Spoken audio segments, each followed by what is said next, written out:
एक राजकुमारी जिसने श्री कृष्ण को देखा भी नहीं, मगर उनसे इतना प्रेम कर बैठी कि पूरी दुनिया से डर पड़ी। और फिर श्री कृष्ण भी हजारों सैनिकों के बीच में अपनी प्रेमिका को उठा कर ले गए।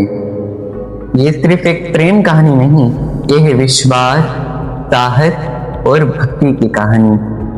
कहानी शुरू होती है विदर्भ देश के राजा भीष्म की बेटी राजकुमारी रुक्मणी, जो अपनी सुंदरता, ज्ञान और विनम्रता की मूर्ति थी। वो बचपन से ही ऋषि मुनियों और यात्रियों से श्री कृष्ण के बारे में सुना करती कि कैसे श्री कृष्ण ने कंस का वध किया, कैसे वो हमेशा धर्म की रक्षा करते हैं और कैसे वो सबके दुख दूर करते हैं। धीरे धीरे रुक्मणी के मन में श्री कृष्ण के लिए प्रेम बढ़ता गया और उन्होंने मन ही मन में श्री कृष्ण को अपना पति मान लिया। लेकिन कहानी इतनी भी आसान नहीं थी।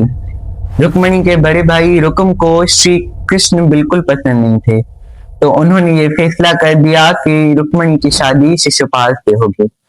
रुक्मणी ये बात सुनकर अंदर से टूट गई, लेकिन उन्होंने हार नहीं मानी। उन्होंने एक ब्राह्मण के हाथ से श्री कृष्ण को एक पत्र भेजा, जिसमें यह लिखा था, हे कृष्ण, अगर आपने मुझे अपनाया नहीं तो मैं किसी और से कभी शादी नहीं करूंगी।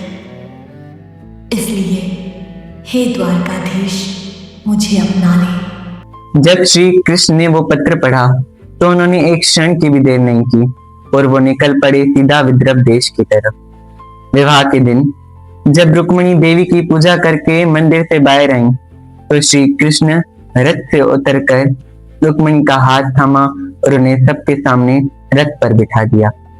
रुकम और शिशुपाल दोनों अपनी अपनी सेना लेकर श्री कृष्ण के पीछे दौड़ पड़े, लेकिन श्री कृष्ण को कोई पकड़ नहीं सका। युद्ध हुई, लेकिन अंत में विजय श्री कृष्ण भगवान की हुई।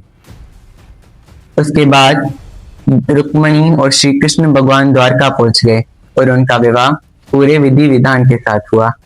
रुक्मणी बनी द्वारका की महारानी, लेकिन उनकी पहचान सिर्फ एक रानी के रूप में नहीं होती।